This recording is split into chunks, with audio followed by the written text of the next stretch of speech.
The Doppler effect is the phenomenon in which the frequency of sound appears different because the source is moving relative to the observer. It occurs because the source continues to move as it emits successive sound waves. When the source approaches the observer, each new wave is produced from a position slightly closer to the observer than the previous one. This compresses the waves in the direction of motion, resulting in higher perceived frequency. Conversely, when the source moves away from the observer, each wave is produced from the position slightly farther away. This stretches the waves, producing lower perceived frequency.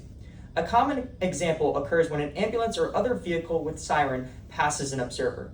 As it approaches, the pitch appears higher because the vehicle moves forward while emitting the sound, compressing the waves in front.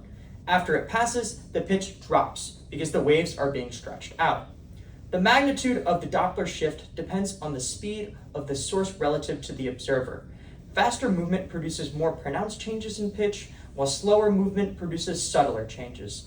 The effect is most noticeable when the motion is directly toward or away from the observer, and less pronounced when the motion occurs at an angle. In summary, the Doppler effect occurs because a moving sound source changes the spacing the waves it emits. Wavefronts in front of the source are compressed, and wavefronts behind are stretched, which alters the frequency that the observer perceives. This explains why approaching sounds seem higher and receding sounds seem lower in pitch.